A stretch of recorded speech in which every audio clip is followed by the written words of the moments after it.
What's up, everybody, and welcome to Quickfire Comics and Games. My name's Garrett Anderson, and this is episode 10.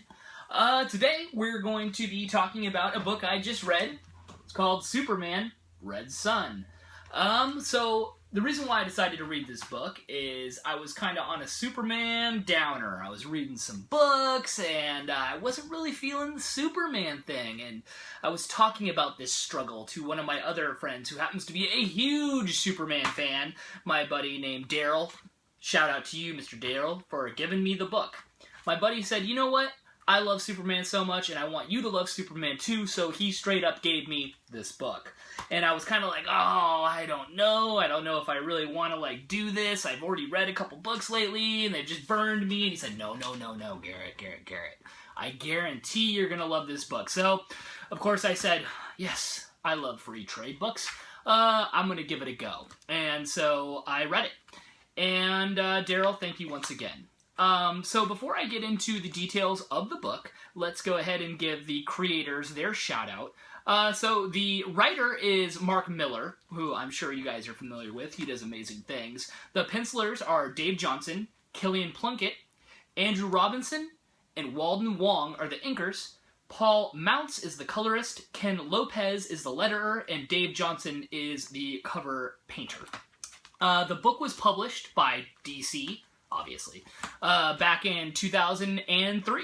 So this book is quite old. Not really old as far as 90s goes, but I think it's going to go past the point of, how do you say, reasonability if I spoil some things. So if I do spoil some things, I'm sorry. I'm not going to get into any of the story plot twists too heavy, but I am going to talk about the basic premise of the story, and also probably talk about some of the characters that make their little cameos in it. So I'm sorry, you have been warned, there are going to be small spoilers. I'm going to try to stay away from any major spoilers. So the premise is this, and it's actually really cool, and I had no idea what this was about, but right when I said, oh, when I read the first page and it kind of gave you the breakdown, I said, this is interesting.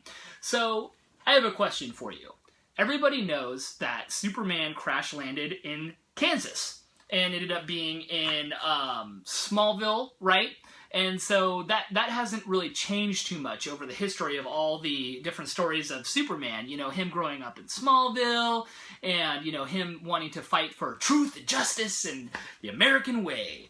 Well, what if he crash-landed in Ukraine in the Soviet Union during the Cold War? Whoa, mind blown, right? Superman is the Russian. That was probably a terrible accent, but you get what I'm saying, right? It's just like, holy cow, mind blown. If he had grown up and been a completely different man other than the Superman we know today, what would he be like? And I think that was one of the coolest things that kind of caught my attention. One of the neat things is they changed his outfit, and you haven't really seen that too much in Superman. I'll try to get real close. You can see the Russian symbol on the front of his chest. Those are different concept art. He ended up looking a lot more like this guy right here down to the left.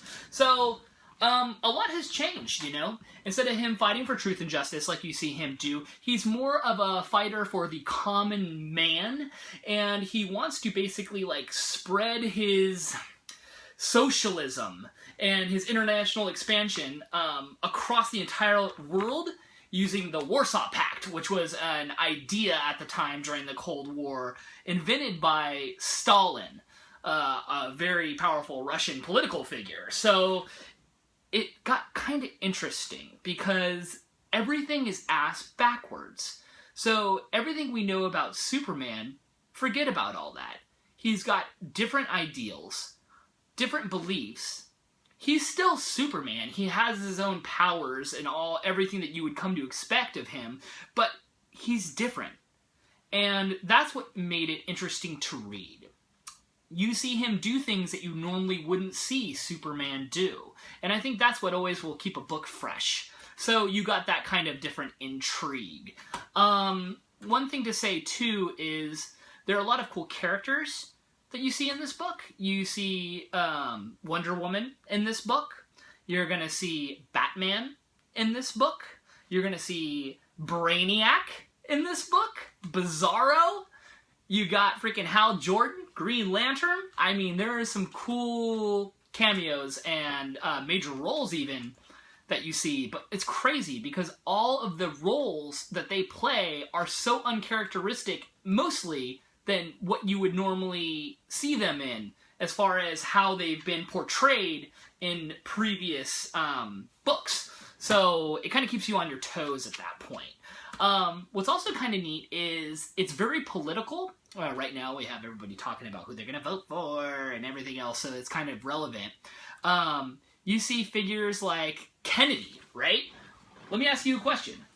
What if Kennedy wasn't assassinated, but Nixon was? Mind blown, right? And so, like, if you're into politics, it's got a lot of those kind of what-ifs. And you also see other people like, not just John F. Kennedy, but Joseph Stalin, like I had already mentioned.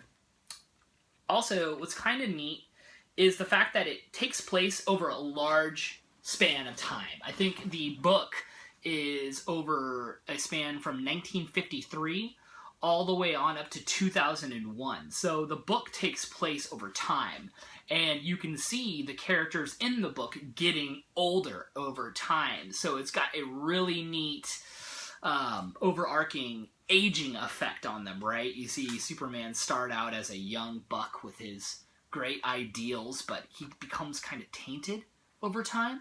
Time will change anybody, even if you're a superhero. I felt like the book maintained a really awesome flow the whole way through. I constantly wanted to know what happened next. And the climax in this book, the end, is amazing. I cannot tell you the end plot twist that happens, but it's kind of like, oh my gosh, this is unbelievably amazing.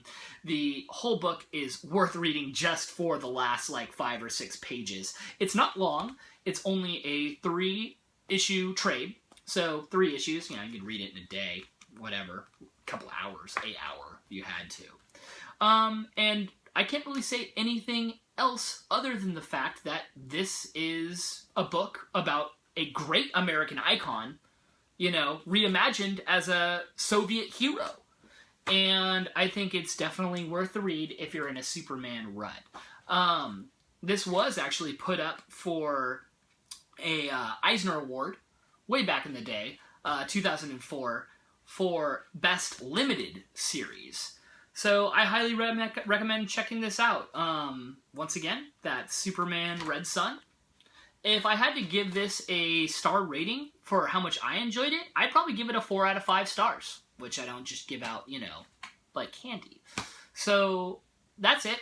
That's Superman Red Sun. Mark Millar does a great job on the story in this, and I think I highly recommend picking it up. So that's pretty much it. That was Quickfire Comics and Games. That was episode 10. I hope you're having a great day, and thank you for watching. Take care. Peace out.